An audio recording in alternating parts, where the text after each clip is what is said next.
have a good run here. This is a big weekend for us. Georgia Tech obviously is the top of our side of the ACC and the Coastal, and we're in a position where we got a great opportunity to take advantage of this and really finish well and put ourselves in a better position than we are now.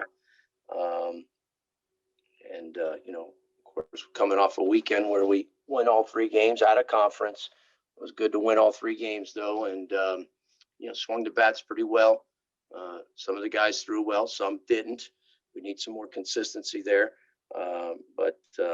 This is kind of we're in a position where we're at, where we got 7 regular season games, and we need to really turn it up. We need to really play well in all facets of the game if we're going to do anything here. And so this is big series starting tomorrow. All right, Gino, our first question for you comes from Matt Shodell of Kane Sport. Matt, go ahead. Hey, Gino. So you touched on this a little bit, but I was hoping you could maybe expand it a little bit into the future. So you have the 7 games left.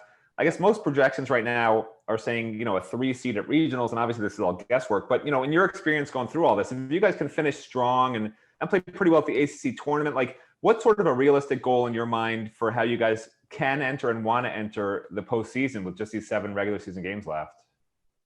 Oh, it's very realistic. I mean, first of all, if it ended right now, we're in the postseason, but we need to be playing better. And we're going to have 2 of the tougher opponents we faced all year in Georgia Tech and then Louisville with FAU in the middle. And then you go to the ACC tournament and you're going to play at least 2 games. And the ACC's been, as we all seen, for the most part, beating up on each other. For the most part, a few teams maybe stood out, but for the most part, everybody's beating up each other and maybe a few at the bottom. But so the remaining games are going to be a really, really tough battle. Now, here's the deal. If we don't play well, then I don't feel very good, obviously, about going to the NCAA tournament, if we even are going into the NCAA tournament. But if we do play well with this competition that we're facing, I would think going into it, we're going to be a very, very dangerous team because everybody's been waiting for this team to get it going. And we haven't been able to put all the pieces together. And I'm still waiting for us to get it to go. And, I'm hoping it starts tomorrow. Again, we've shown spurts of it. We all know the team. Sometimes we've shown up and be like, "Ooh, that's the team Miami we expected." And then there's been times where, oh my goodness, what happened here? And so we can't have that. We cannot have that. And so that's why it's this is big right here. There's no doubt these last 2 weekends are going to be huge. And you're right. I didn't mention the ACC tournament because, I mean, if we're playing well and play to our potential, I mean, geez, I like to think we can play with anybody. All right, Gino, we're going to go to Christopher Stock of Inside the U. Chris, go ahead. Gino, I was curious about Alex McFarland. Maybe just you decide to stick with him, for Friday. I just want to know about your confidence level, or what gives you confidence in him for that opening on Friday there. Well, the confidence is going back to he threw very well in the fall, early in the spring. He threw good enough really to be one of our starters at the beginning. I should say that he threw good, but maybe not good enough because the guys that we did start threw a little bit better. They really did. And so that's why he just missed being a starting guy at the beginning of the season. But his potential, his ability, it's very, very, very high. But it's another guy that he got hit with last season, being a freshman that came in with the COVID. He only played 16 games. He only participated, maybe, I don't have it in front of me, but he had a few starts, didn't pitch a lot when you only play 16 games, didn't pitch this summer. So he hasn't maybe had the opportunity, like a normal second-year guy would have up to this point. So my thinking is, and hoping that is, now we're in the back end of the season, maybe it's going to, come for him, and the development is going to happen maybe a little bit later than we thought. But the big thing with him is, look, we've seen him where he can dominate, and we've seen him where, his command maybe is not there, and it gets a little loose on him, where fastball command, can get loose on him, and then breaking ball, gets a little out there, and not consistent. And so, but if he is on and he's consistent, I mean, this guy's a potential high pick next year. I mean, a very high. I'm not saying high as in 5th round. I'm talking, first, second round pick. That's the kind of potential that he has. But again, you got to produce on the field. And but I'm going with him because he deserves it. You know, he wasn't sharp last outing, but he was before that, and a few outings before that he had thrown. He was sharp enough to where, we're going to go with him. All right, Gino, we're going to go to Wyatt Kopelman of UMTV. Wyatt, go ahead. Yeah, Coach, you all didn't have a midweek matchup this week for the first time in a little while, but how would you say you all are just keeping the intensity up in the locker room as well as just the right mentality going into a critical series in Georgia Tech? Well, it's interesting because, first of all, we didn't have a midweek because we're in exams. The guys finished yesterday was our last day of school and exams. So there is some focus going on in school. And just so you know, by NCAA rules, you're only allowed to practice so many days. So when we count it back from really the end of the season and go back to the beginning, there's only so many days you can practice throughout the fall and spring. And we always take off the Monday, Tuesday during exams. So we took off Monday, Tuesday last week before App State. We played App State and we just finished exams yesterday.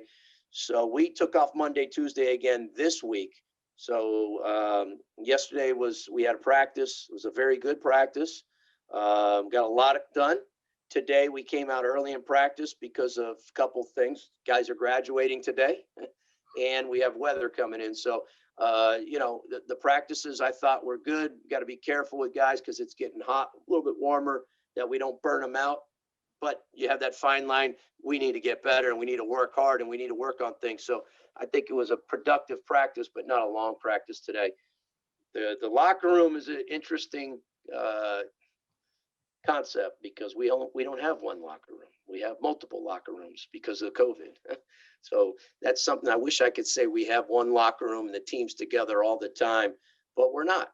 We don't have one dugout. We're split up. We're in the dugout. The hitters are in the dugout and the pitchers are down the right field line. And I know that's been brought to my attention by players that we'd like to be together, but we can't.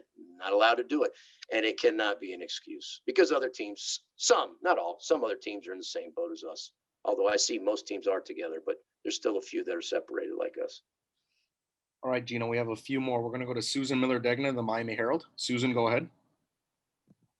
Hey, Gino.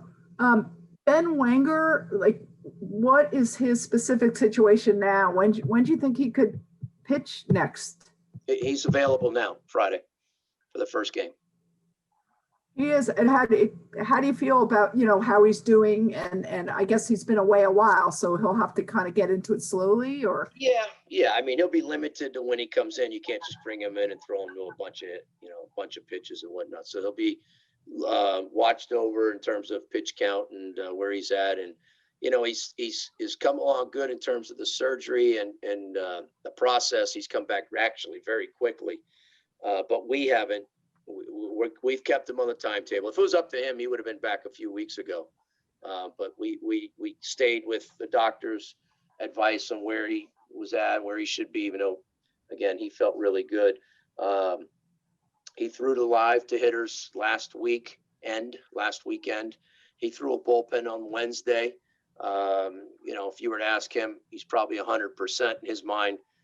I would say he's not there because he hasn't pitched in a live game in since Florida. He might have pitched one more game after Florida, if I had to guess, maybe NC State, but that was the last time he pitched, was a long time ago. So, I'd like to get him in a situation where he can kind of get his feet wet and not throw him in. Look, we have guys that have earned the roles to be in crucial situations right now. Ben's not going to jump ahead of those guys.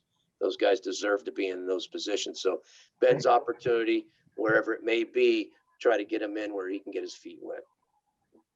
All right, Gino, we're going to go to Chris Stock of Inside the U. Chris, go ahead. Yeah, Gino, I was just kind of curious. You've spoken, obviously, you guys got big weekends coming up and ACC tournament. I was just wondering what it's like to balance, putting, I wouldn't say pressure, but there's pressure on these games, but also in baseball, sometimes you press too much. I mean, how do you, as a manager, head coach, how do you balance that with your team? Yeah, I mean, there's no doubt you can't, I try always as a coach to be let's just say a pressure coach. I like to put pressure on players in practice, so that in the games, they're able to handle the games. better. I don't know if I've done a very good job of that this year. I'm not sure we've handled it, even though I feel like I haven't changed as a coach. I don't think we've done a very good job of handling adversity at times. At times we have. Early on in the year, I thought we handled it very well. But at some point, I'm not sure, but we've had trouble handling it. So there is that fine balance as a coach. You're trying to get a feel for the guys and what buttons to push and how do they respond. And, for me, the one thing I just take away from it is each day when we're practicing, try to be the same that you always are. Don't change, because God forbid you change, because then that throws up a red flag. Like, what is he doing? What are the coaches doing? All of a sudden they're going to act different now. No, can't do that. So you got to be the same person and have that same intensity like I always do as a coach. And I have it with the players and our coaches. I'm very demanding as a coach, and I don't want to change that. And always been that way as an assistant, and I'm going to be that way as a head coach. And our players have got to handle it. Miami's a program. If you can't handle pressure, then you shouldn't play here. And there's no doubt for me, you can't play with the mentality, oh my God, if we don't play well, this can happen, that can happen. That's not the mentality we want. We want our guys to be prepared as best they can and be as focused as they can and be as confident as they can, even though some of our confidence has been hit at times. I don't think we've been knocked down, but we're not knocked out. We're not knocked out yet. All right, Gino, our last question for you comes from Josh White of WVUM. Josh, go ahead. Hey, Gino, how are you? Good. Josh, how you doing? Good. Obviously, you don't know which guys you'll get back next year, whether, they go on to do other things or get drafted or things like that. But with senior day this weekend, what has this group of seniors meant to you in this program? It's a little interesting because of the COVID and you missed the year, and some of these guys, unfortunately for them, they didn't get to play in the year they thought probably was going to be their last year in their draft eligible year, and everything just turned upside down. The draft has now changed. Everything's changed since that hit. Now it's going to be smaller rounds, and this year I got to be honest with you, because it's been a little bit of a roller coaster year. It's flown by, and you normally say that when it's been fabulous years and fantastic years. This hasn't been that so far up to this point. And we're hoping we can change that, because the season is not over by any means. But it's flown by for some reason. And I guess the only reason I can think of is because we're not playing as many games. Maybe it just gets on you a little quicker.